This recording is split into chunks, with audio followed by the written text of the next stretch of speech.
प्यारे प्यारे अज़ीज़ दोस्तों, अस्सलामु अलैकुम वरहमतुल्लाहि वबरकातुहू। कैसे हैं नाज़रीन इकराम? उम्मीद करते हैं आप लोग खैर आफ़ियत से होंगे। अल्लाह तबारक व तआला आपको खुश रखे, शाद रखे, आबाद रखे। प्यारे दोस्तों, आज की इस वीडियो में हम आपको ऐसी सूरह सुनाने वाले हैं, अगर इस सूरह को आप जुमा के दिन पढ़ लेते हैं या फिर आप सुन लेते हैं और अल्लाह तबारक व तआला की बारगाह में दुआ करते हैं, तो अल्लाह तबारक व तआला इस सूरह की बरकत से आपकी दुआओं को कबूल फरमाता है और आपकी परेशानियां ख़त्म हो जाती हैं। प्यारे दोस्तों, आज के दौर में आपने देखा ही होगा कि हर एक इंसान परेशान है। कोई तंगदस्ती से परेशान है, गुर्बत से परेशान है, तो कोई मोहताजी से परेशान है। प्यारे दोस्तों, किसी के इंसान के घर में कोई जिन्नाती असर है, किसी के ऊपर काला जादू करा दिया या किसी इंसान ने किसी के पर बंदिश लगवा दी है। तो प्यारे दोस्तों, अगर आप चाहते हैं कि इन तमाम परेशानियों से निजात मिल जाए, तो मैं आपसे गुजारिश करता हूं कि आप ये जुमा के दिन इस सूरह को पढ़कर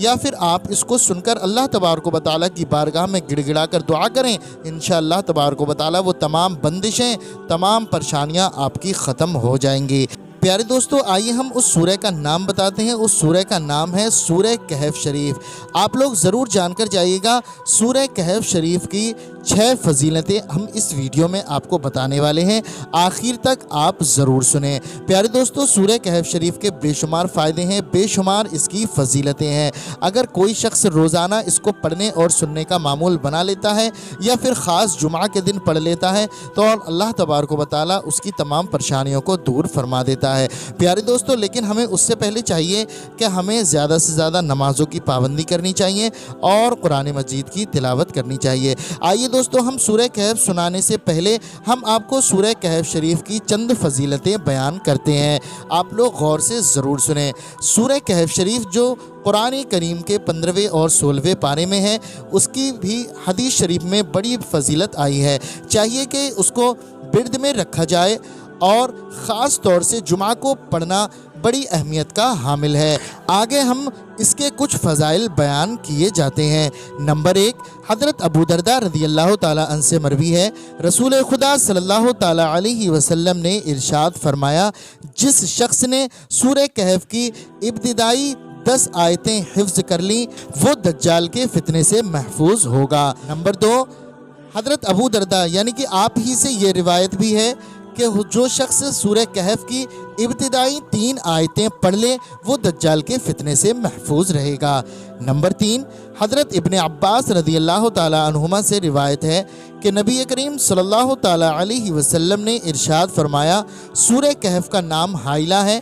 ये सूरह अपने तिलावत करने वाले और जहन्नम के दरमियान हाइल हो जाएगी। यानी कि अगर कोई बंदा जहन्नम में जाता होगा और उसने सूरह कहफ शरीफ की तिलावत की है, तो वो सूरह कहफ शरीफ उसके दरमियान आ जाएगी, जहन्नम और उस इंसान के दरमियान, यानी कि उसको जहन्नम में नहीं जाने देगी। नंबर 4, हज़रत अबू सईद रज़ियल्लाहु ताला अन्हु से रिवायत है कि जो जुमा के दिन सूरह कहफ पढ़ता है, जहाँ वो पढ़ता है वहाँ से खाने काबा तक की मुसाफत को नूर रोशन कर देता है। नंबर 5, एक रिवायत में है कि जुमा के रोज़ सूरह कहफ की तिलावत दूसरे जुमा तक के गुनाहों का कफ़ारा हो जाती है। नंबर 6, हुज़ूर अकरम सल्लल्लाहु ताला अलैहि वसल्लम ने इरशाद फरमाया, जिस घर में सूरह कहफ पढ़ी जाती है उसमें रात को शैतान दाखिल नहीं होता है। प्यारे दोस्तों, आपको अंदाज़ा हो गया होगा कि सूरह कहफ शरीफ की कितनी बड़ी फजीलतें हैं। अगर आप जुमा के दिन इसको पढ़ लेते हैं या फिर आप इसको सुन लेते हैं, तो इंशाअल्लाह तबारक व तआला आपके घर में गुर्बत ख़त्म हो जाएगी, आपके घर से तंगदस्ती ख़त्म हो जाएगी, आपके घर से मोहताजी परेशानियाँ ख़त्म हो जाएंगी। आपके घर में अल्लाह तबारक व तआला आपके कारोबार में, रिज़्क़ में बेपनाह बरकतें अता फरमाएगा। बस आपको करना यह है कि अगर आप पढ़ना जानते हैं तो पढ़ लीजिए, अगर आप पढ़ना नहीं जानते हैं तो सिर्फ आप इसको सुन लीजिए। अब आप सोचते होंगे हमें पढ़ना नहीं आता है, फिर हम क्या करें? तो आप बिल्कुल भी मायूस ना हो, बिल्कुल भी परेशान ना हो। इंशाअल्लाह तबारक व तआला अगर आप पढ़ना नहीं जानते हैं तो सिर्फ आप सुन लीजिए, क्योंकि अल्लाह तबारक व तआला जितना सवाब कुरान मजीद पढ़ने में अता फरमाता है, उतना ही सवाब कुरान मजीद सुनने में अता फरमाता है। तो आइए दोस्तों, आप सुनते रहें, हम दुआ करते हैं अल्लाह तबारक व तआला हमें और आपको सिरात मुस्तकीम पर पर चलने की तौफीक अता फ़रमाए और ज़्यादा से ज़्यादा कुरान मजीद और नमाज़ों की पाबंदी करने की तौफीक अता फ़रमाए। हमारी नेक दुआओं को अल्लाह रब्बुल इज़्ज़त अपनी बारगाह में कबूल व मंजूर फरमाए। आमीन या रब्बल आलमीन। प्यारे दोस्तों, आप लोग भी कमेंट बॉक्स में एक प्यारा सा आमीन ज़रूर लिखें और अपनी ज़बान से भी आमीन ज़रूर कहें। क्या मालूम अल्लाह रब्बुल इज़्ज़त ने किसके आमीन कहने को कबूल फरमा लिया तो यकीन जाने दोस्तों हमारा बेड़ा पार हो जाएगा। तो आइए दोस्तों, अब हम सुन लेते हैं सूरह कहफ शरीफ को।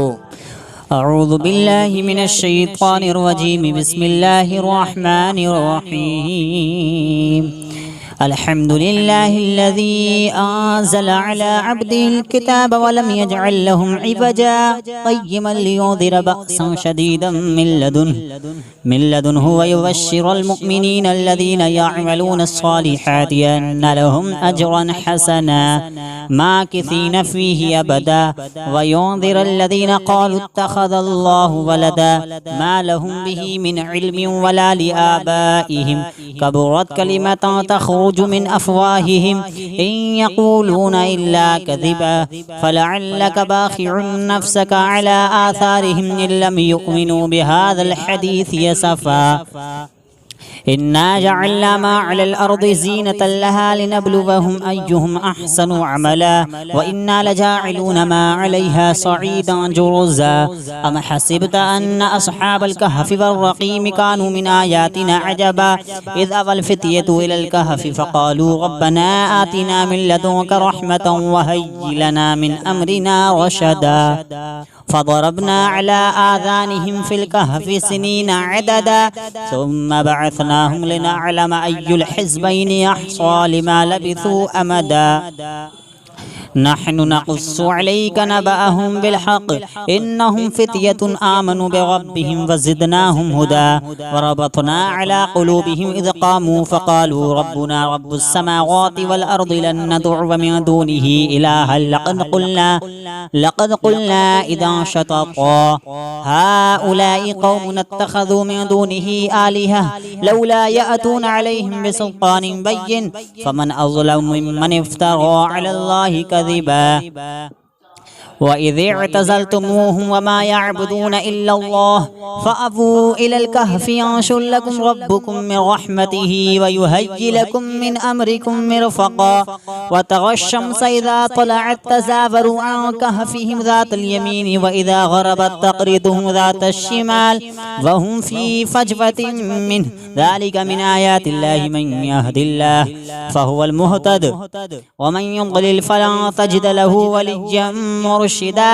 वतहसबुहुम अयक़ाज़न वहुम रुक़ूद वनुक़ल्लिबुहुम ज़ातल यमीन व ज़ातश शिमाल वक़ल्बुहुम बासितुन ज़िराअैहि बिलवसीद लव इत्तलअत अलैहिम लवल्लैत मिन्हुम फ़िरारन वलमुलिअत मिन्हुम रुअबा वकज़ालिक बअथनाहुम लियतसाअलू बैनहुम क़ाल क़ाइलुम मिन्हुम कम लबिथ्तुम क़ालू लबिथना यौमन औ बअद यौम क़ालू रब्बुकुम अअलमु बिमा लबिथ्तुम फ़बअथू अहदकुम बिवरिक़िकुम हाज़िही इलल मदीनति फ़लयंज़ुर अय्युहा अज़का तआमन फ़लयअतिकुम बिरिज़्क़िन मिन्हु वलयतलत्तफ़ वला युशइरिन्न बिकुम अहदा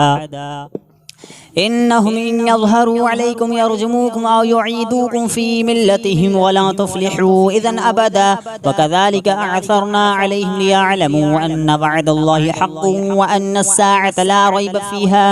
इज़ यतनाज़ऊन बैनहुम अमरहुम फ़क़ालू इब्नू अलैहिम बुनियाना रब्बुहुम अअलमु बिहिम क़ाल अल्लज़ीना ग़लबू अला अम्रिहिम लनत्तख़िज़न्न अलैहिम मस्जिदा सयक़ूलून सलासतुन राबिउहुम कल्बुहुम वयक़ूलून खम्सतुन सादिसुहुम कल्बुहुम रजमन बिलग़ैब वयक़ूलून सबअतुन व सामिनुहुम कल्बुहुम क़ुल रब्बी अअलमु बिइद्दतिहिम मा यअलमुहुम इल्ला क़लील फ़ला तुमारि फ़ीहिम इल्ला मिग़ाअन ज़ाहिरन वला तस्तफ़्ति फ़ीहिम मिनहुम अहदा वला तक़ूलन्न लिशैइन इन्नी फ़ाइलु ज़ालिका गदा इल्ला अन यशा अल्लाहु वज़्कुर रब्बक इज़ा नसीत वक़ुल असा अन यहदियनी रब्बी लिअक़रब मिन हाज़ा रशदा ولبثوا في كهفهم 300 سنين وازدادوا 9 قل الله أعلم بما لبثوا له غيب السماوات والأرض أبصر به وأسمع ما لهم من دونه من ولي ولا يشرك في حكمه أحدا واتل ما أوحي إليك من كتاب ربك لا مبدل لكلماته ولا تجد من دونه ملتحدا واصبر نفسك مع الذين يدعون ربهم بالغداة والعشي يريدون وجهه ولا تعد عيناك عنهم تريد زينة الحياة الدنيا ولا تطع من أغفلنا قلبه عن ذكرنا واتبع هواه وكان أمره فرطا وقل الحق من ربكم فمن شاء فليؤمن ومن شاء فليكفر إنا أعتدنا للظالمين نارا أحاط بهم سرادقها وإن يستغيثوا يغاثوا بماء كالمهل يشفي الوجوه بئس الشراب وساءت مرتفقا إن الذين آمنوا وعملوا الصالحات إنا لا نضيع أجر من أحسن عملا أولئك لهم جنات عدن تجري من تحتهم الأنهار يحلون فيها من أساور من ذهب ويلبسون ثيابا خضرا من سندس واستبرق متكئين فيها على الأرائك نعم الثواب وحسنت مرتفقا واضرب لهم مثل الرجلين جعلنا لأحدهما جنتين من أعناب وحفظناهما بنخل وجعلنا بينهما زرعا كلتا الجنتين آتت أكلها ولم تظلم منه شيئا وفجرنا خلالهما نهرا وكان له ثمر فقال لصاحبه وهو يحابره أنا أكثر منك مالا وأعز نفرا ودخل جنته وهو ظالم لنفسه قال ما أظن أن تبيد هذه أبدا وما أظن الساعة قائمة ولئن رددت إلى ربي لأجدن خيرا منها منقلبا قال له صاحبه وهو يحاوره وكفرت بالذي خلقك من تراب ثم من نطفة ثم سواك رجلا لكن هو الله ربي ولا أشرك بربي أحدا ولولا إذ دخلت جنتك قلت ما شاء الله لا قوة إلا بالله إن ترني نقل منك مالا وولدا فعسى ربي أن يؤتيني خيرا من جنتك ويرسل عليها حسبانا من السماء فتصبح صعيدا زلقا أو يصبح ماؤها غورا فلا تستطيع له طلبا وأحيط بثمره فأصبح يقلب كفيه على ما أنفق فيها وهي خاوية على عروشها ويقول يا ليتني لم أشرك بربي أحدا ولم تكن له فئة ينصرونه من دون الله وما كان منتصرا هنالك الولاية لله الحق هو خير ثوابا وخير عقبا واضرب لهم مثل الحياة الدنيا كماء إن أنزلناه من السماء فاختلط به نبات الأرض فأصبح حشيما تذروه الرياح وكان الله على كل شيء مقتدرا المال والبنون زينة الحياة الدنيا والباقيات الصالحات خير عند ربك ثوابا وخير أملا ويوم نسير الجبال وترى الأرض بارزة وحشرناهم فلم نغادر منهم أحدا وعرضوا على ربك صفا لقد جئتمونا كما خلقناكم أول مرة بل زعمتم ألن نجعل لكم موعدا ووضع الكتاب فترى المجرمين مشفقين مما فيه ويقولون يا ويلتنا ما لهذا الكتاب لا يغادر صغيرة ولا كبيرة إلا أحصاها ووجدوا ما عملوا حاضرا ولا يظلم ربك أحدا وإذ قلنا للملائكة اسجدوا لآدم فسجدوا إلا إبليس كان من الجن ففسق عن أمر ربه أفتتخذونه وذريته أولياء من دوني وهم لكم عدو بئس للظالمين بدلا ما أشهدتهم خلق السماوات والأرض ولا خلق أنفسهم وما كنت متخذ المضلين عضدا ويوم يقول نادوا شركائي الذين زعمتم فدعوهم فلم يستجيبوا لهم وجعلنا بينهم موبقا ورأى المجرمون النار فظنوا أنهم واقعوها ولم يجدوا عنها مصرفا ولقد صرفنا في هذا القرآن للناس من كل مثل وكان الإنسان أكثر شيء جدلا وما منع الناس أن يؤمنوا إذ جاءهم الهدى ويستغفروا ربهم إلا أن تأتيهم سنة الأولين أو يأتيهم العذاب قبلا وما نرسل المرسلين إلا مبشرين ومنذرين ويجادل الذين كفروا بالباطل ليدحضوا به الحق واتخذوا آياتي وما أنذروا هزوا ومن أظلم ممن ذكر بآيات ربه فأعرض عنها ونسي ما قدمت يداه إنا جعلنا على قلوبهم أكنة أن يفقهوه وفي آذانهم وقرا وإن تدعوهم إلى الهدى فلن يهتدوا إذن أبدا وربك الغفور ذو الرحمة لو يؤاخذهم بما كسبوا لعجل لهم العذاب بل لهم موعد لن يجدوا من دونه موئلا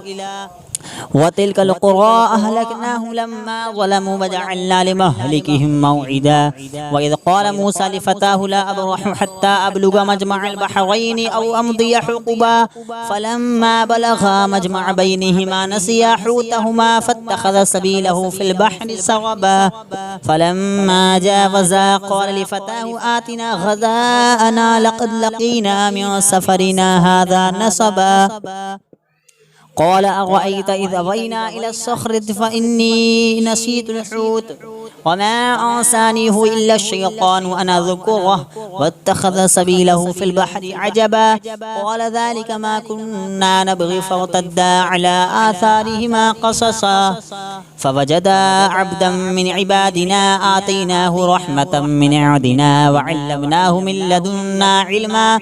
قال له موسى هل أتبعك على أن تعلمني مما علمت رشدا قال إنك لن تستطيع معي صبرا وكيف تصبر على ما لم تحط به خبرا قال ستجدني إن شاء الله صابرا ولا أعصي لك أمرا قال فإن اتبعتني فلا تسألني عن شيء حتى أحدث لك منه ذكرا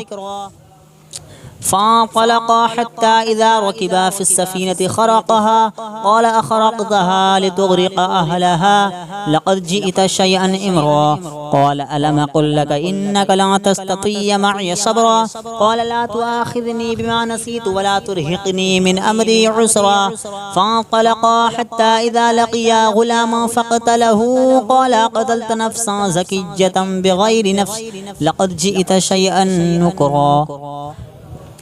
قال ألم أقل لك إنك لن تستطيع معي صبرا قال إن سألتك عن شيء بعدها فلا تصاحبني قد بلغت من لدني عذرا فانطلقا حتى إذا أتيا أهل قرية استطعما أهلها فأبوا أن يضيفوهما فوجدا فيها جدارا يريد أن ينقض فأقامه قال لو شئت لاتخذت عليه أجرا قال هذا فراق بيني وبينك سأنبئك بتأويل ما لم تستطع عليه صبرا أما السفينة فكانت لمساكين يعملون في البحر فأردت أن أعيبها وكان وراءهم ملك يأخذ كل سفينة غصبا وأما الغلام فكان أبواه مؤمنين فخشينا أن يرهقهما طغيانا وكفرا فأردنا أن يبدلهما ربهما خيرا منه زكاة وأقرب رحما وأما الجدار فكان لغلامين يتيمين في المدينة وكان تحته كنز لهما وكان أبوهما صالحا فأراد ربك أن يبلغا أشدهما ويستخرجا كنزهما رحمة من ربك وما فعلته عن أمري ذلك تأويل ما لم تستطع عليه صبرا ويسألونك عن ذي القرنين قل سأتلو عليكم منه ذكرا إنا مكنا له في الأرض وآتيناه من كل شيء سببا فأتبع سببا حتى إذا بلغ مغرب الشمس وجدها تغرب في عين حمية ووجد عندها قوما قلنا يا ذا القرنين إما أن تعذب وإما أن تتخذ فيهم حسنا قال أما من ظلم فسوف نعذبه ثم يرد إلى ربه فيعذبه عذابا نكرا وأما من آمن وعمل صالحا فله فله جزاء الحسنى وسنقول له من أمرنا يسرا ثم أتبع السببا حتى إذا بلغ مطلع الشمس وجدها تطلع على قوم لم نجعل لهم من دونها سترا كذلك وقد أحطنا بما لديه خبرا ثم أتبع السببا حتى إذا بلغ بين السدين وجد من دونهما قوما لا يكادون يفقهون قولا قالوا يا ذا القرنين إن يأجوج ومأجوج مفسدون في الأرض فهل نجعل لك خرجا على أن تجعل بيننا وبينهم سدا قال ما مكني فيه ربي خير فأعينوني بقوة أجعل بينكم وبينه ردما آتوني زبر الحديد حتى إذا ساوى بين الصدفين قال انفخوا حتى إذا جعله نارا قال آتوني أفرغ عليه قطرا فما استطاعوا أن يظهروه وما استطاعوا له نقبا قال هذا رحمة من ربي فإذا جاء وعد ربي جعله دكا وكان وعد ربي حقا وتركنا بعضهم يومئذ يموج في بعض ونفخ في الصور ونفخ في الصور فجمعناهم جمعا وعرضنا جهنم يومئذ للكافرين عرضا الذين كانت أعينهم في غطاء عن ذكري وكانوا لا يستطيعون سمعا أفحسب الذين كفروا أن يتخذوا عبادي من دوني أولياء إنا أعتدنا جهنم للكافرين نزلا قل هل ننبئكم بالأخسرين أعمالا الذين ضل سعيهم في الحياة الدنيا وهم يحسبون أنهم يحسنون صنعا أولئك الذين كفروا بآيات ربهم ولقائه فحبطت أعمالهم فلا نقيم لهم يوم القيامة وزنا ذلك جزاؤهم جهنم بما كفروا واتخذوا آياتي ورسلي هزوا إن الذين آمنوا وعملوا الصالحات كانت لهم جنات الفردوس نزلا خالدين فيها لا يبغون عنها حولا قل لو كان البحر مدادا لكلمات ربي لنفد البحر قبل أن تنفد كلمات ربي ولو جئنا بمثله مددا قل إنما أنا بشر مثلكم يوحى إلي أنما إلهكم إله واحد فما كان يرجو لقاء ربه فليعمل عملا صالحا ولا يشرك بعبادة ربه أحدا بسم الله الرحمن الرحيم الحمد لله الذي أنزل على عبده الكتاب ولم يجعل لهم عوجا قيما لينذر بأسا شديدا من لدنه ويبشر المؤمنين الذين يعملون الصالحات أن لهم أجرا حسنا ماكثين فيه أبدا وينذر الذين قالوا اتخذ الله ولدا ما لهم به من علم ولا لآبائهم كبرت كلمة تخرج من أفواههم إن يقولون إلا كذبا فلعلك باخع نفسك على آثارهم إن لم يؤمنوا بهذا الحديث سفا إنا جعلنا ما على الأرض زينة لها لنبلوهم أيهم أحسن عملا وإنا لجاعلون ما عليها صعيدا جرزا أم حسبت أن أصحاب الكهف والرقيم كانوا من آياتنا عجبا إذ أوى الفتية إلى الكهف فقالوا ربنا آتنا من لدنك رحمة وهيئ لنا من أمرنا رشدا فضربنا على آذانهم في الكهف سنين عددا ثم بعثناهم لنعلم أي الحزبين يحصى لما لبثوا أمدا نحن نقص عليك نبأهم بالحق إنهم فتية آمنوا بربهم وزدناهم هدى وربطنا على قلوبهم إذ قاموا فقالوا ربنا رب السماوات والأرض لن ندعو من دونه إلها لقد قلنا إذا شططا هؤلاء قوم اتخذوا من دونه آلهة لولا يأتون عليهم بسلطان بين فمن أظلم ممن افترى على الله كذبا وإذ اعتزلتموهم وما يعبدون إلا الله فأبوا إلى الكهف ينشر لكم ربكم من رحمته ويهيئ لكم من أمركم مرفقا وترى الشمس إذا طلعت تزاور عن كهفهم ذات اليمين وإذا غربت تقرضهم ذات الشمال وهم في فجوة منه ذلك من آيات الله من يهد الله فهو المهتد ومن يضلل فلن تجد له وليا مرشدا وتحسبهم أيقاظا وهم رقود ونقلبهم ذات اليمين وذات الشمال وكلبهم باسط ذراعيه بالوصيد لو اطلعت عليهم لوليت منهم فرارا ولملئت منهم رعبا وكذلك بعثناهم ليتساءلوا بينهم قال قائل منهم كم لبثتم قالوا لبثنا يوما أو بعض يوم قالوا ربكم أعلم بما لبثتم فبعثوا أحدكم بورقكم هذه إلى المدينة فلينظر أيها أزكى طعاما فليأتكم برزق منه وليتلطف ولا يشعرن بكم أحدا إنهم إن يظهروا عليكم يرجموكم أو يعيدوكم في ملتهم ولا تفلحوا إذن أبدا وكذلك أعثرنا عليهم ليعلموا أن وعد الله حق وأن الساعة لا ريب فيها إذ يتنازعون بينهم أمرهم فقالوا ابنوا عليهم بنيانا ربهم أعلم بهم قال الذين غلبوا على أمرهم لنتخذن عليهم مسجدا سيقولون ثلاثة رابعهم كلبهم ويقولون خمسة سادسهم كلبهم رجما بالغيب ويقولون سبعة وثامنهم كلبهم قل ربي أعلم بعدتهم ما يعلمهم إلا قليل فلا تمار فيهم إلا مراء ظاهرا ولا تستفت فيهم منهم أحدا ولا تقولن لشيء إني فاعل ذلك غدا إلا أن يشاء الله واذكر ربك إذا نسيت وقل عسى أن يهديني ربي لأقرب من هذا رشدا ولبثوا في كهفهم 300 سنين وازدادوا 9 قل الله أعلم بما لبثوا له غيب السماوات والأرض أبصر به وأسمع ما لهم من دونه من ولي ولا يشرك في حكمه أحدا واتل ما أوحي إليك من كتاب ربك لا مبدل لكلماته ولا تجد من دونه ملتحدا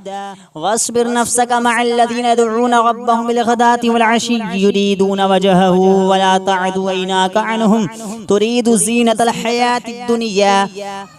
ولا تطع من أغفلنا قلبه عن ذكرنا واتبع هواه وكان أمره فرطا وقل الحق من ربكم فمن شاء فليؤمن ومن شاء فليكفر إنا أعتدنا للظالمين نارا أحاط بهم سرادقها وإن يستغيثوا يغاثوا بماء كالمهل يشفي الوجوه بئس الشراب وساءت مرتفقا إن الذين آمنوا وعملوا الصالحات إنا لا نضيع أجر من أحسن عملا أولئك لهم جنات عدن تجري من تحتهم الأنهار يحلون فيها من أساور من ذهب ويلبسون ثيابا خضرا من سندس واستبرق متكئين فيها على الأرائك نعم الثواب وحسنت مرتفقا واضرب لهم مثل الرجلين جعلنا لأحدهما جنتين من أعناب وحفظناهما بنخل وجعلنا بينهما زرعا كلتا الجنتين آتت أكلها ولم تظلم منه شيئا وفجرنا خلالهما نهرا وكان له ثمر فقال لصاحبه وهو يحاوره أنا أكثر منك مالا وأعز نفرا ودخل جنته وهو ظالم لنفسه قال ما ظن أن تبيد هذه أبدا وما ظن الساعة قائمة ولئن رددت إلى ربي لأجدن خيرا منها منقلبا قال له صاحبه وهو يحاوره وكفرت بالذي خلقك من تراب ثم من نطفة ثم سواك رجلا لكن هو الله ربي ولا أشرك بربي أحدا ولولا إذ دخلت جنتك قلت ما شاء الله لا قوة إلا بالله إن ترني نقل منك مالا وولدا فعسى ربي أن يؤتيني خيرا من جنتك ويرسل عليها حسبانا من السماء فتصبح صعيدا زلقا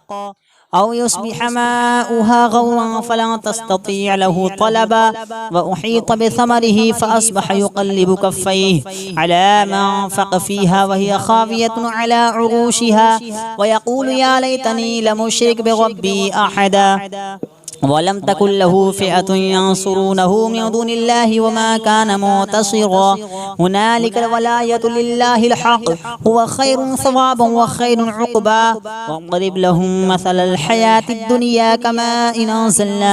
أنزلناه من السماء فاختلط به نبات الأرض فأصبح حشيما تذروه الرياح وكان الله على كل شيء مقتدرا المال والبنون زينة الحياة الدنيا والباقيات الصالحات خير عند ربك ثوابا وخير أملا ويوم نسير الجبال وترى الأرض بارزة وحشرناهم فلم نغادر منهم أحدا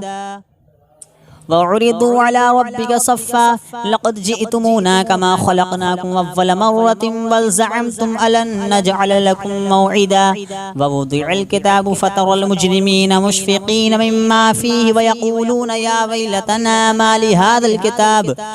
لهذا الكتاب لا يغادر صغيرة ولا كبيرة إلا أحصاها ووجدوا ما عملوا حاضرا ولا يظلم ربك أحدا وإذ قلنا للملائكة اسجدوا لآدم فسجدوا إلا إبليس كان من الجن ففسق عن أمر ربه أفتتخذونه وذريته أولياء من دوني وهم لكم عدو بئس للظالمين بدلا ما أشهدتهم خلق السماوات والأرض ولا خلق أنفسهم وما كنت متخذ المضلين عضدا ويوم يقول نادوا شركائي الذين زعمتم فدعوهم فلم يستجيبوا لهم وجعلنا بينهم موبقا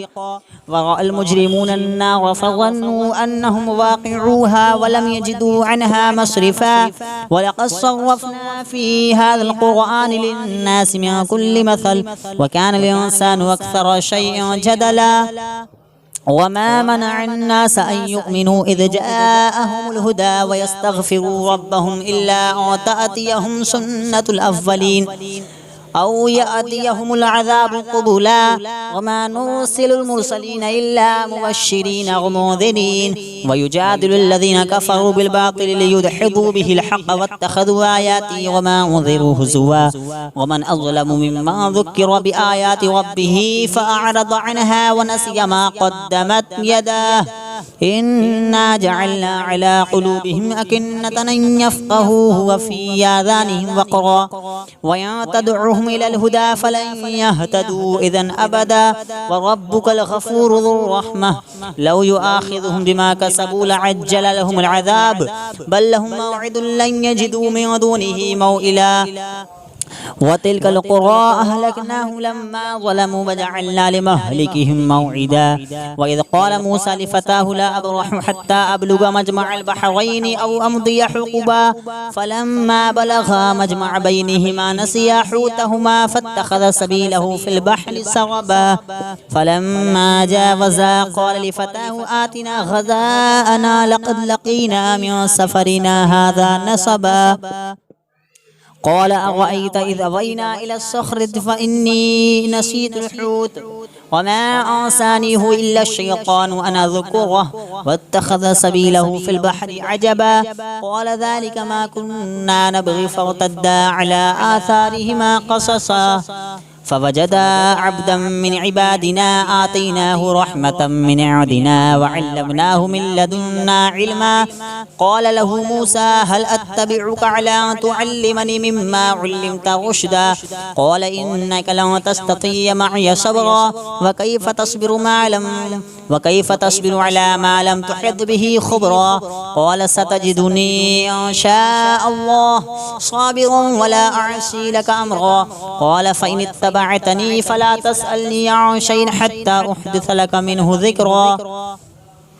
فانطلقا حتى إذا ركبا في السفينة خرقها قال أخرقتها لتغرق أهلها لقد جئت شيئا إمرا قال ألم أقل لك إنك لن تستطيع معي صبرا قال لا تؤاخذني بما نسيت ولا ترهقني من أمري عسرا فانطلقا حتى إذا لقيا غلاما فقتله قال قتلت نفسا زكية بغير نفس لقد جئت شيئا نكرا قال ألم أقل لك إنك لن تستطيع معي صبرا قال إن سألتك عن شيء بعدها فلا تصاحبني قد بلغت من لدني عذرا فانطلقا حتى إذا أتيا أهل قرية استطعما أهلها فأبوا أن يضيفوهما فوجدا فيها جدارا يريد أن ينقض فأقامه قال لو شئت لاتخذت عليه أجرا قال هذا فراق بيني وبينك سأنبئك بتأويل ما لم تستطع عليه صبرا أما السفينة فكانت لمساكين يعملون في البحر فأردت أن أعيبها وكان وراءهم ملك يأخذ كل سفينة غصبا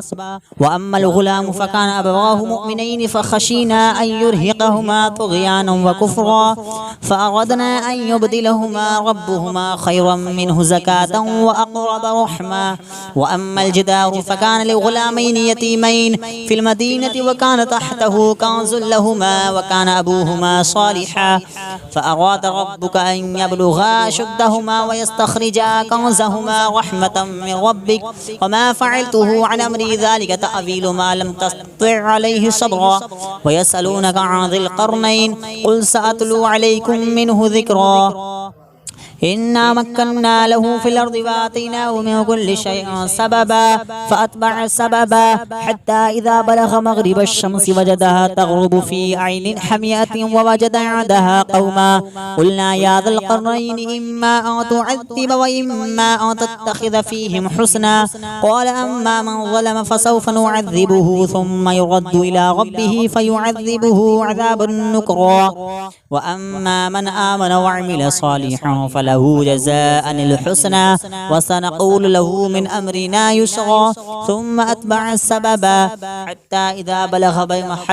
إذا بلغ مطلع الشمس وجدها تطلع على قوم لم نجعل لهم من دونها سترا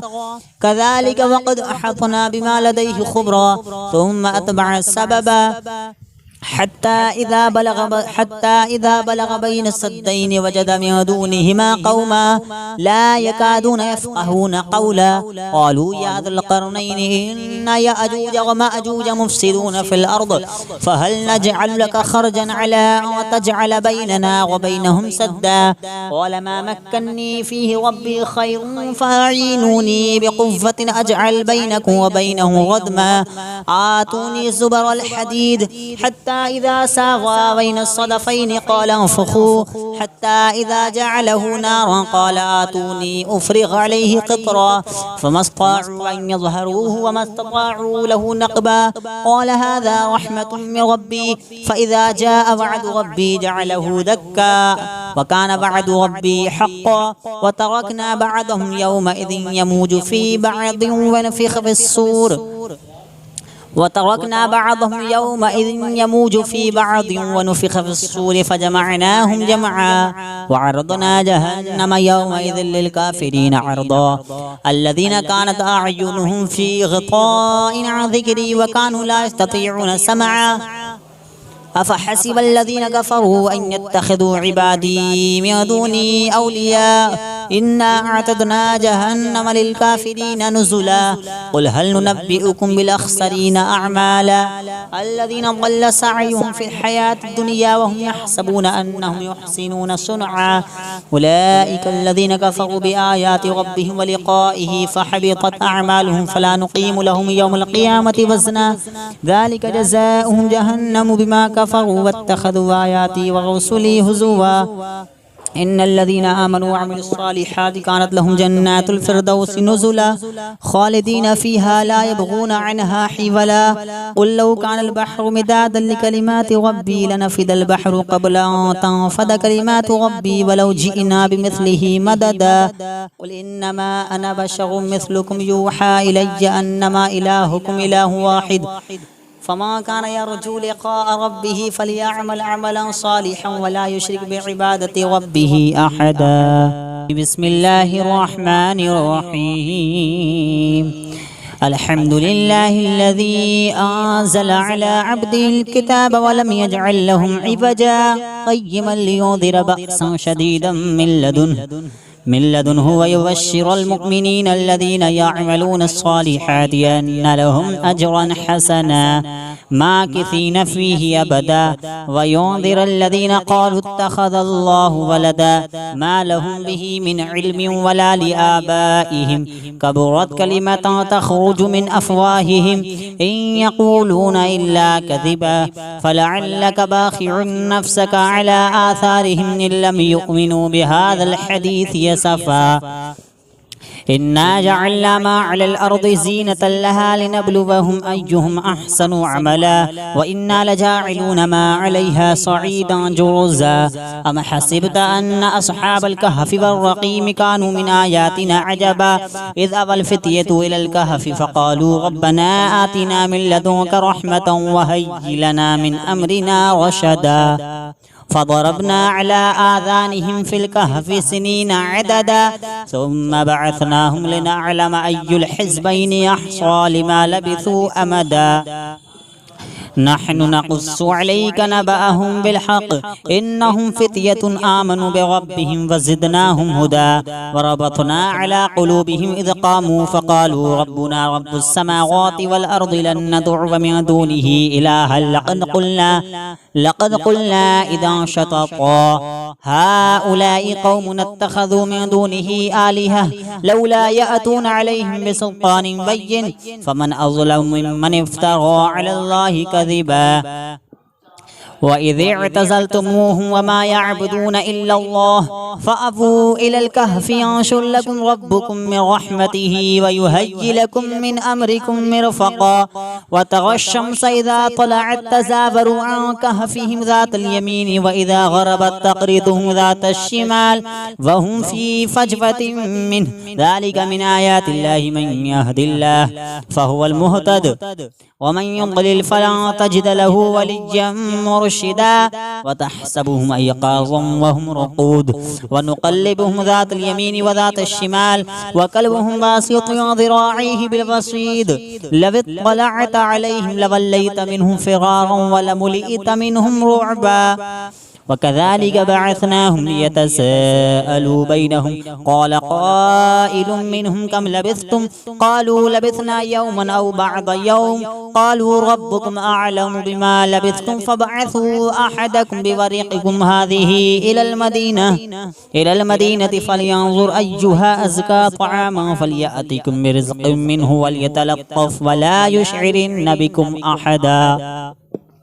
إنهم إن يظهروا عليكم يرجموكم أو يعيدوكم في ملتهم ولا تفلحوا إذا أبدا وكذلك أعثرنا عليهم ليعلموا أن وعد الله حق وأن الساعة لا ريب فيها إذ يتنازعون بينهم أمرهم فقالوا ابنوا عليهم بنيانا ربهم أعلم بهم قال الذين غلبوا على أمرهم لنتخذن عليهم مسجدا سيقولون ثلاثة رابعهم كلبهم ويقولون خمسة سادسهم كلبهم رجما بالغيب ويقولون سبعة وثامنهم كلبهم قل ربي أعلم بعدتهم ما يعلمهم إلا قليل فلا تمار فيهم إلا مراء ظاهرا ولا تستفت فيهم منهم أحدا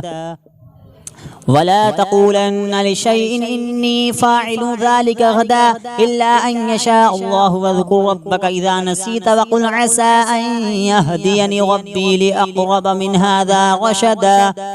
ولبثوا في كهفهم 300 سنين وازدادوا 9 قل الله أعلم بما لبثوا له غيب السماوات والأرض أبصر به وأسمع ما لهم من دونه من ولي ولا يشرك في حكمه أحدا واتل ما أوحي إليك من كتاب ربك لا مبدل لكلماته ولا تجد من دونه ملتحدا واصبر نفسك مع الذين يدعون ربهم بالغداة والعشي يريدون وجهه ولا تعد عيناك عنهم تريد زينة الحياة الدنيا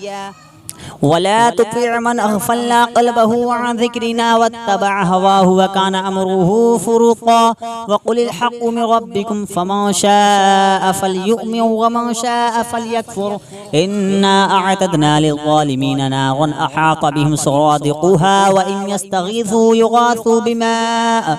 بماء كالمهل يشفي الوجوه بئس الشراب وساءت مرتفقا إن الذين آمنوا وعملوا الصالحات إنا لا نضيع أجر من أحسن عملا أولئك لهم جنات عدن تجري من تحتهم الأنهار يحلون فيها من أساور من ذهب ويلبسون ثيابا خضرا من سندس واستبرق متكئين فيها على الأرائك نعم الثواب وحسنت مرتفقا واضرب لهم مثل الرجلين جعلنا لأحدهما جنتين من أعناب وحفظناهما بنخل وجعلنا بينهما زرعا كلتا الجنتين آتت أكلها ولم تظلم منه شيئا وفجرنا خلالهما نهرا وكان له ثمر فقال لصاحبه وهو يحابره أنا أكثر منك مالا وأعز نفرا ودخل جنته وهو ظالم لنفسه قال ما ظن أن تبيد هذه أبدا وما ظن الساعة قائمة ولئن رددت إلى ربي لأجدن خيرا منها منقلبا قال له صاحبه وهو يحافظه وكفرت بالذي خلقك من تراب ثم من نطفة ثم سواك رجلا لكن هو الله ربي ولا أشرك بربي أحدا ولولا إذ دخلت جنتك قلت ما شاء الله لا قوة إلا بالله إن ترني نقل منك مالا وولدا فعسى ربي أن يؤتيني خيرا من جنتك ويرسل عليها حسبانا من السماء فتصبح صعيدا زلقا أو يصبح ماؤها غورا فلا تستطيع له طلبا وأحيط بثمره فأصبح يقلب كفيه على ما أنفق فيها وهي خاوية على عروشها ويقول يا ليتني لم أشرك بربي أحدا ولم تكن له فئة ينصرونه من دون الله وما كان منتصرا هنالك الولاية لله الحق هو خير ثوابا وخير عقبا واضرب لهم مثل الحياة الدنيا كماء أنزلناه من السماء فاختلط به نبات الأرض فأصبح حشيما تذروه الرياح وكان الله على كل شيء مقتدرا المال والبنون زينة الحياة الدنيا والباقيات الصالحات خير عند ربك ثوابا وخير أملا ويوم نسير الجبال وترى الأرض بارزة وحشرناهم فلم نغادر منهم أحدا وعرضوا على ربك صفا لقد جئتمونا كما خلقناكم أول مرة بل زعمتم ألن نجعل لكم موعدا ووضع الكتاب فترى المجرمين مشفقين مما فيه ويقولون يا ويلتنا ما لهذا الكتاب لا يغادر صغيرة ولا كبيرة إلا أحصاها ووجدوا ما عملوا حاضرا ولا يظلم ربك أحدا وإذ قلنا للملائكة اسجدوا لآدم فسجدوا إلا إبليس كان من الجن ففسق عن أمر ربه أفتتخذونه وذريته أولياء من دوني وهم لكم عدو بئس للظالمين بدلا ما أشهدتهم خلق السماوات والأرض ولا خلق أنفسهم وما كنت متخذ المضلين عضدا ويوم يقول نادوا شركائي الذين زعمتم فدعوهم فلم يستجيبوا لهم وجعلنا بينهم موبقا ورأى المجرمون النار فظنوا أنهم واقعوها ولم يجدوا عنها مصرفا ولقد صرفنا في هذا القرآن للناس من كل مثل وكان الإنسان أكثر شيء جدلا وما منع الناس أن يؤمنوا إذ جاءهم الهدى ويستغفروا ربهم إلا أن تأتيهم سنة الأولين أو يأتيهم العذاب قبلا وما نرسل المرسلين إلا مبشرين ومنذرين ويجادل الذين كفروا بالباطل ليدحضوا به الحق واتخذوا آياتي وما أنذروا هزوا ومن أظلم ممن ذكر بآيات ربه فأعرض عنها ونسي ما قدمت يداه إنا جعلنا على قلوبهم أكنة أن يفقهوه وفي آذانهم وقرا وإن تدعوهم إلى الهدى فلن يهتدوا إذا أبدا وربك الغفور ذو الرحمة لو يؤاخذهم بما كسبوا لعجل لهم العذاب بل لهم موعد لن يجدوا من دونه موئلا وتلك القرى أهلكناهم لما ظلموا وجعلنا لمهلكهم موعدا وإذ قال موسى لفتاه لا أبرح حتى أبلغ مجمع البحرين أو أمضي حقبا فلما بلغا مجمع بينهما نسيا حوتهما فاتخذ سبيله في البحر سربا فلما جاوزا قال لفتاه آتنا غداءنا لقد لقينا من سفرنا هذا نصبا قال أرأيت إذ أوينا إلى الصخرة فإني نسيت الحوت وما أنسانيه إلا الشيطان أن أذكره واتخذ سبيله في البحر عجبا قال ذلك ما كنا نبغي فارتدا على آثارهما قصصا فوجدا عبدا من عبادنا آتيناه رحمة من عندنا وعلمناه من لدنا علما قال له موسى هل أتبعك على أن تعلمني مما علمت رشدا قال إنك لن تستطيع معي صبرا وكيف تصبر على ما لم تحط به خبرا قال ستجدني إن شاء الله صابرا ولا أعصي لك أمرا قال فإن اتبعتني فلا تسألني عن شيء حتى أحدث لك منه ذكرا فانطلقا حتى إذا ركبا في السفينة خرقها قال أخرقتها لتغرق أهلها لقد جئت شيئا إمرا قال ألم أقل لك إنك لن تستطيع معي صبرا قال لا تؤاخذني بما نسيت ولا ترهقني من أمري عسرا فانطلقا حتى إذا لقيا غلاما فقتله قال قتلت نفسا زكية بغير نفس لقد جئت شيئا نكرا قال ألم أقل لك إنك لن تستطيع معي صبرا قال إن سألتك عن شيء بعدها فلا تصاحبني قد بلغت من لدني عذرا فانطلقا حتى إذا أتيا أهل قرية استطعما أهلها فأبوا أن يضيفوهما فوجدا فيها جدارا يريد أن ينقض فأقامه قال لو شئت لاتخذت عليه أجرا قال هذا فراق بيني وبينك سأنبئك بتأويل ما لم تستطع عليه صبرا أما السفينة فكانت لمساكين يعملون في البحر فأردت أن أعيبها وكان وراءهم ملك يأخذ كل سفينة غصبا وأما الغلام فكان أبواه مؤمنين فخشينا أن يرهقهما طغيانا وكفرا فأردنا أن يبدلهما ربهما خيرا منه زكاة وأقرب رحما وأما الجدار فكان لغلامين يتيمين في المدينة وكان تحته كنز لهما وكان أبوهما صالحا فأراد ربك أن يبلغا أشدهما ويستخرجا كنزهما رحمة من ربك وما فعلته عن أمري ذلك تأويل ما لم تستطع عليه صبرا ويسألونك عن ذي القرنين قل سأتلو عليكم منه ذكرا إنا مكنا له في الأرض وآتيناه من كل شيء سببا فأتبع سببا حتى إذا بلغ مغرب الشمس وجدها تغرب في عين حمية ووجد عندها قوما قلنا يا ذا القرنين إما أن تعذب وإما أن تتخذ فيهم حسنا قال أما من ظلم فسوف نعذبه ثم يرد إلى ربه فيعذبه عذابا نكرا وأما من آمن وعمل صالحا فله جزاء الحسنى وسنقول له من أمرنا يسرا ثم أتبع السببا حتى إذا بلغ مطلع الشمس وجدها تطلع على قوم لم نجعل لهم من دونها سترا كذلك وقد أحطنا بما لديه خبرا ثم أتبع السببا حتى إذا بلغ بين السدين وجد من دونهما قوما لا يكادون يفقهون قولا قالوا يا ذا القرنين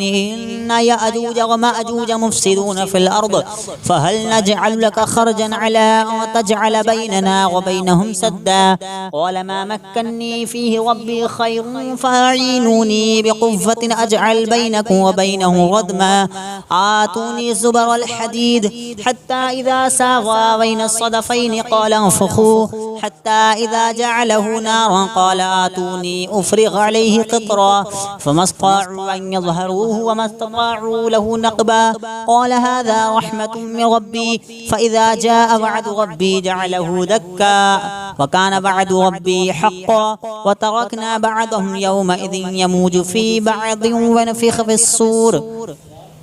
وتركنا بعضهم يومئذ يموج في بعض ونفخ في الصور فجمعناهم جمعا وعرضنا جهنم يومئذ للكافرين عرضا الذين كانت أعينهم في غطاء عن ذكري وكانوا لا يستطيعون سمعا أفحسب الذين كفروا أن يتخذوا عبادي من دوني أولياء إنا أعتدنا جهنم للكافرين نزلا قل هل ننبئكم بالأخسرين أعمالا الذين ضل سعيهم في الحياة الدنيا وهم يحسبون أنهم يحسنون صنعا أولئك الذين كفروا بآيات ربهم ولقائه فحبطت أعمالهم فلا نقيم لهم يوم القيامة وزنا ذلك جزاؤهم جهنم بما كفروا واتخذوا آياتي ورسلي هزوا إن الذين آمنوا وعملوا الصالحات كانت لهم جنات الفردوس نزلا خالدين فيها لا يبغون عنها حولا قل لو كان البحر مدادا لكلمات ربي لنفد البحر قبل أن تنفد كلمات ربي ولو جئنا بمثله مددا قل إنما أنا بشر مثلكم يوحى إلي أنما إلهكم إله واحد فما كان يرجو لقاء ربه فليعمل عملا صالحا ولا يشرك بعبادة ربه أحدا بسم الله الرحمن الرحيم الحمد لله الذي أنزل على عبده الكتاب ولم يجعل لهم عوجا قيما لينذر بأسا شديدا من لدنه ويبشر المؤمنين الذين يعملون الصالحات أن لهم أجرا حسنا ماكثين فيه أبدا وينذر الذين قالوا اتخذ الله ولدا ما لهم به من علم ولا لآبائهم كبرت كلمة تخرج من أفواههم إن يقولون إلا كذبا فلعلك باخع نفسك على آثارهم إن لم يؤمنوا بهذا الحديث يسفا إنا جعلنا ما على الأرض زينة لها لنبلوهم أيهم أحسن عملا وإنا لجاعلون ما عليها صعيدا جرزا أم حسبت أن أصحاب الكهف والرقيم كانوا من آياتنا عجبا إذ أوى الفتية إلى الكهف فقالوا ربنا آتنا من لدنك رحمة وهيئ لنا من أمرنا رشدا فضربنا على آذانهم في الكهف سنين عددا ثم بعثناهم لنعلم أي الحزبين يحصى لما لبثوا أمدا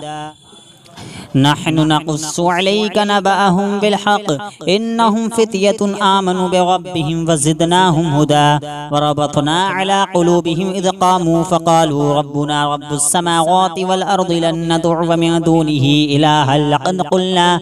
لقد قلنا إذا شططا هؤلاء قوم اتخذوا من دونه آلهة لولا يأتون عليهم بسلطان بين فمن أظلم ممن افترى على الله كذبا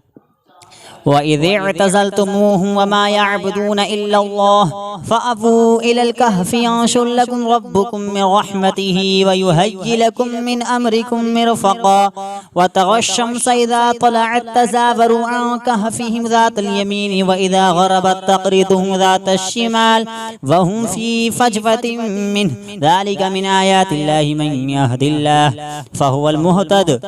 ومن يضلل فلن تجد له وليا مرشدا وتحسبهم أيقاظا وهم رقود ونقلبهم ذات اليمين وذات الشمال وكلبهم باسط ذراعيه بالوصيد لو اطلعت عليهم لوليت منهم فرارا ولملئت منهم رعبا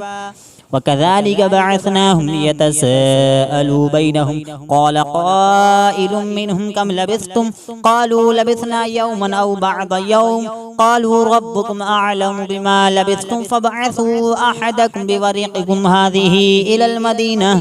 إلى المدينة فلينظر أيها أزكى طعاما فليأتكم برزق منه وليتلطف ولا يشعرن بكم أحدا إنهم إن يظهروا عليكم يرجموكم أو يعيدوكم في ملتهم ولا تفلحوا إذا أبدا وكذلك أعثرنا عليهم ليعلموا أن وعد الله حق وأن الساعة لا ريب فيها إذ يتنازعون بينهم أمرهم فقالوا ابنوا عليهم بنيانا ربهم أعلم بهم قال الذين غلبوا على أمرهم لنتخذن عليهم مسجدا سيقولون ثلاثة رابعهم كلبهم ويقولون خمسة سادسهم كلبهم رجما بالغيب ويقولون سبعة وثامنهم كلبهم قل ربي أعلم بعدتهم ما يعلمهم إلا قليل فلا تمار فيهم إلا مراء ظاهرا ولا تستفت فيهم منهم أحدا ولا تقولن لشيء إني فاعل ذلك غدا إلا أن يشاء الله واذكر ربك إذا نسيت وقل عسى أن يهديني ربي لأقرب من هذا رشدا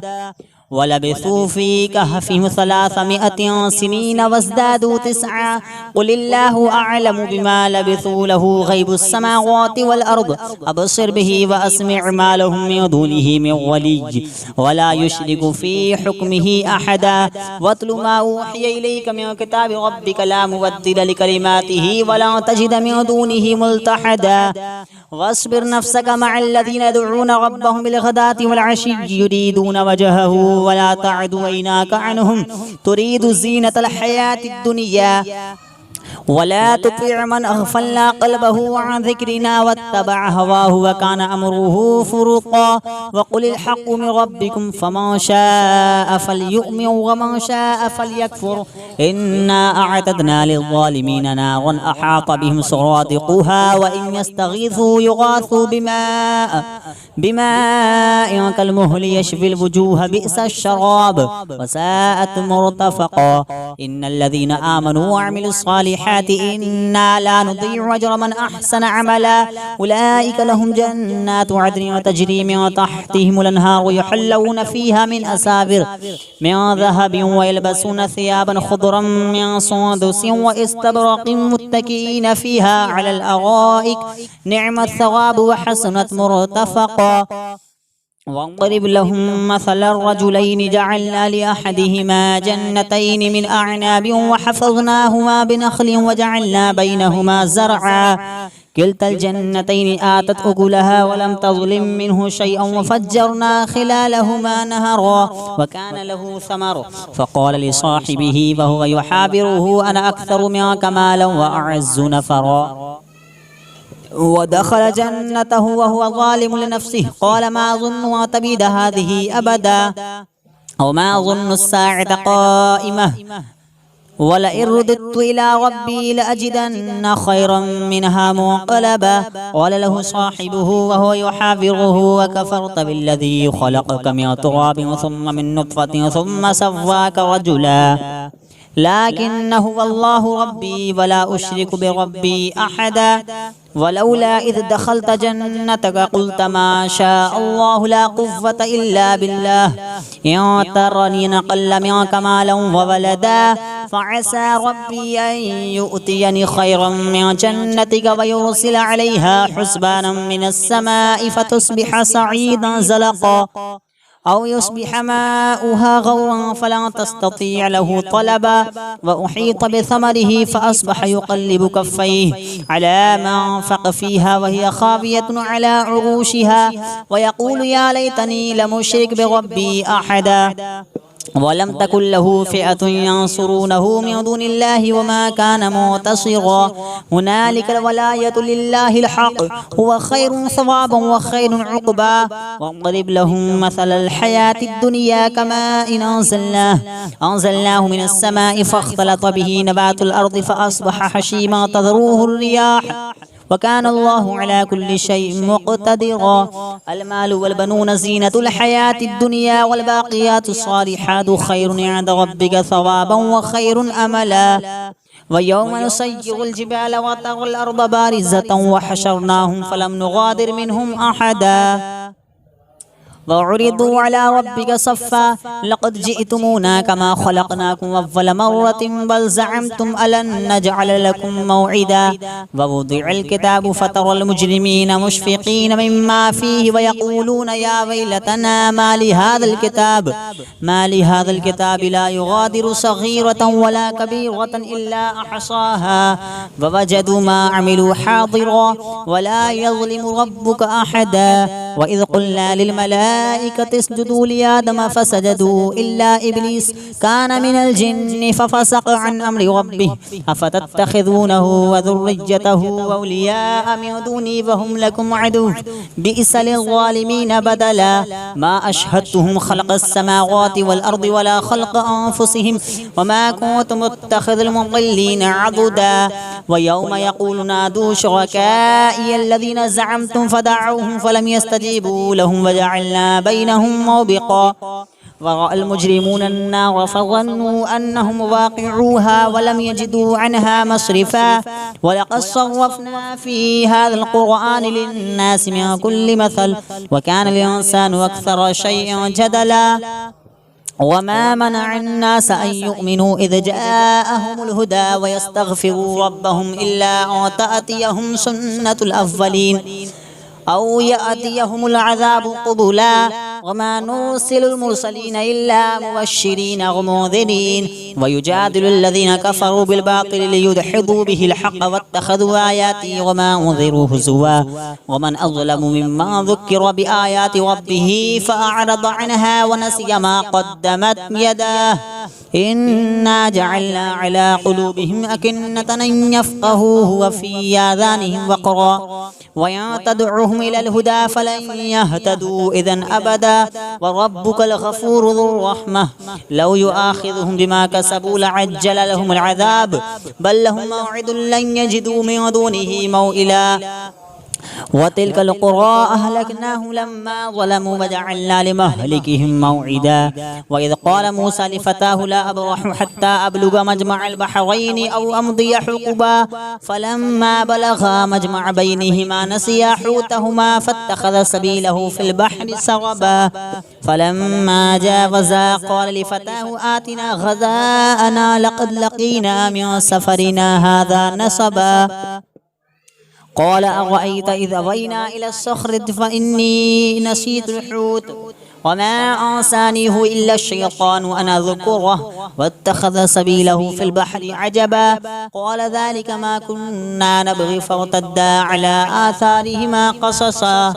فوجدا عبدا من عبادنا آتيناه رحمة من عندنا وعلمناه من لدنا علما قال له موسى هل أتبعك على أن تعلمني مما علمت رشدا قال إنك لن تستطيع معي صبرا وكيف تصبر على ما لم تحط به خبرا قال ستجدني إن شاء الله صابرا ولا أعصي لك أمرا قال فإن اتبعتني فلا تسألني عن شيء حتى أحدث لك منه ذكرا فانطلقا حتى إذا ركبا في السفينة خرقها قال أخرقتها لتغرق أهلها لقد جئت شيئا إمرا قال ألم أقل لك إنك لن تستطيع معي صبرا قال لا تؤاخذني بما نسيت ولا ترهقني من أمري عسرا فانطلقا حتى إذا لقيا غلاما فقتله قال قتلت نفسا زكية بغير نفس لقد جئت شيئا نكرا قال ألم أقل لك إنك لن تستطيع معي صبرا قال إن سألتك عن شيء بعدها فلا تصاحبني قد بلغت من لدني عذرا فانطلقا حتى إذا أتيا أهل قرية استطعما أهلها فأبوا أن يضيفوهما فوجدا فيها جدارا يريد أن ينقض فأقامه قال لو شئت لاتخذت عليه أجرا قال هذا فراق بيني وبينك سأنبئك بتأويل ما لم تستطع عليه صبرا. أما السفينة فكانت لمساكين يعملون في البحر فأردت أن أعيبها وكان وراءهم ملك يأخذ كل سفينة غصبا. وأما الغلام فكان أبواه مؤمنين فخشينا أن يرهقهما طغيانا وكفرا فأردنا أن يبدلهما ربهما خيرا منه زكاة وأقرب رحما. وأما الجدار فكان لغلامين يتيمين في المدينة وكان تحته كنز لهما وكان أبوهما صالحا فأراد ربك أن يبلغا أشدهما ويستخرجا كنزهما رحمة من ربك وما فعلته عن أمري ذلك تأويل ما لم تستطع عليه صبرا. ويسألونك عن ذي القرنين قل سأتلو عليكم منه ذكرا. إنا مكنا له في الأرض وآتيناه من كل شيء سببا فأتبع سببا حتى إذا بلغ مغرب الشمس وجدها تغرب في عين حمية ووجد عندها قوما قلنا يا ذا القرنين إما أن تعذب وإما أن تتخذ فيهم حسنا قال أما من ظلم فسوف نعذبه ثم يرد إلى ربه فيعذبه عذابا نكرا. وأما من آمن وعمل صالحا فله جزاء الحسنى وسنقول له من أمرنا يسرا. ثم أتبع السببا حتى إذا بلغ مطلع الشمس وجدها تطلع على قوم لم نجعل لهم من دونها سترا كذلك وقد أحطنا بما لديه خبرا. ثم أتبع السببا حتى إذا بلغ بين السدين وجد من دونهما قوما لا يكادون يفقهون قولا قالوا يا ذا القرنين إن يأجوج ومأجوج مفسدون في الأرض فهل نجعل لك خرجا على أن تجعل بيننا وبينهم سدا قال ما مكني فيه ربي خير فأعينوني بقوة أجعل بينكم وبينه ردما آتوني زبر الحديد حتى إذا ساغا بين الصدفين قال انفخوه حتى إذا جعله نارا قال آتوني أفرغ عليه قطرا فما استطاعوا أن يظهروه وما استطاعوا له نقبا قال هذا رحمة من ربي فإذا جاء وعد ربي جعله دكا وكان وعد ربي حقا وتركنا بعضهم يومئذ يموج في بعض ونفخ في الصور ونفخ في الصور فجمعناهم جمعا وعرضنا جهنم يومئذ للكافرين عرضا الذين كانت أعينهم في غطاء عن ذكري وكانوا لا يستطيعون سمعا أفحسب الذين كفروا أن يتخذوا عبادي من دوني أولياء إنا أعتدنا جهنم للكافرين نزلا قل هل ننبئكم بالأخسرين أعمالا الذين ضل سعيهم في الحياة الدنيا وهم يحسبون أنهم يحسنون صنعا أولئك الذين كفروا بآيات ربهم ولقائه فحبطت أعمالهم فلا نقيم لهم يوم القيامة وزنا ذلك جزاؤهم جهنم بما كفروا واتخذوا آياتي ورسلي هزوا إن الذين آمنوا وعملوا الصالحات كانت لهم جنات الفردوس نزلا خالدين فيها لا يبغون عنها حولا قل لو كان البحر مدادا لكلمات ربي لنفد البحر قبل أن تنفد كلمات ربي ولو جئنا بمثله مددا قل إنما أنا بشر مثلكم يوحى إلي أنما إلهكم إله واحد فما كان يرجو لقاء ربه فليعمل عملا صالحا ولا يشرك بعبادة ربه أحدا.